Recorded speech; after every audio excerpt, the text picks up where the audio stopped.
बहुत समय पहले की बात है। मिस्र की महान नील नदी के किनारे स्थित था एक शक्तिशाली साम्राज्य जिसके राजा को फराओ सेती कहा जाता था। सेती न्यायप्रिय परंतु बहुत ही रहस्यमय और शक्तिशाली राजा था। उसके महल के नीचे एक गुप्त कक्ष था जहाँ छुपा था अनमोल जीवन ग्रंथ। इस ग्रंथ में जीवन और मृत्यु के रहस्य छुपे थे। कहते हैं जिसने उसे पढ़ लिया वह अमर हो सकता था। लेकिन इस ग्रंथ की सुरक्षा के लिए फराओ ने कड़ा नियम बना रखा था। जो भी बिना अनुमति इस ग्रंथ को छुएगा वह शापित होकर मृत्यु से भी बदतर जीवन जिएगा। सैकड़ों वर्षों बाद 1922 में एक ब्रिटिश पुरातत्वविद हार्वर्ड कार्टर ने मिस्र की धरती पर कदम रखा। वह वर्षों से फराओ सेती के मकबरे की खोज में जुटा था। पुराने दस्तावेज, लिपियां और खंडहर उसे एक जगह की ओर ले गए, वैली ऑफ द किंग्स। एक रात खुदाई करते समय एक रहस्यमय द्वार दिखाई दिया। द्वार पर प्राचीन हायरोग्लिफ लिपियों में लिखा था, यहाँ विश्राम कर रहा है वह जिसने मृत्यु को भी हराया था। जो इसके द्वार को खोलेगा वह अपना जीवन खो देगा। लेकिन कार्टर ने चेतावनी को नजरअंदाज कर दिया। कार्टर ने अपने दल के साथ दरवाजा खोला। अंदर घुप अंधेरा था। तेल की मशालें जलाकर वे भीतर घुसे। वह जगह अकल्पनीय थी। सोने से जड़ा ताबूत, बहुमूल्य आभूषण, मूर्तियां, चित्र और बीचों बीच रखा था फराओ सेती का सर्कोफेगस, मम्मी वाला ताबूत। पर एक अजीब बात थी, ताबूत के पास रखे हुए दिए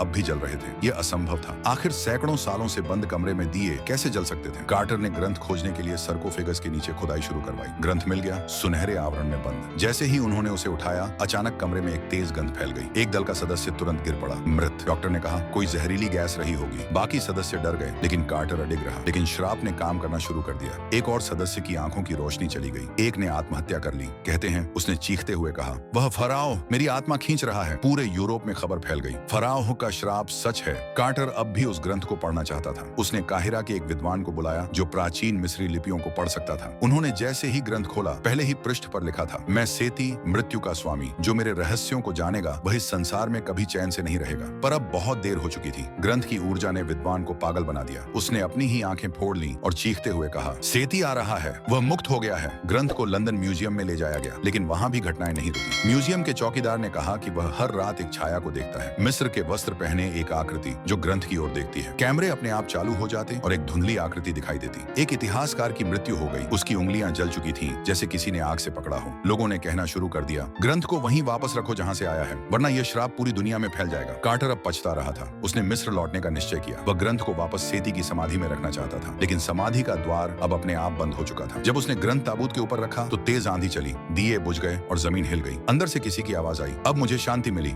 कहानी की सीख मिस्र की यह प्राचीन कथा हमें यह सिखाती है कि हर रहस्य को जानना आवश्यक नहीं होता। कभी कभी अतीत को उसकी जगह छोड़ देना ही अच्छा होता है। ज्ञान के साथ जिम्मेदारी भी आवश्यक है, वरना वह विनाश का कारण बन सकता है।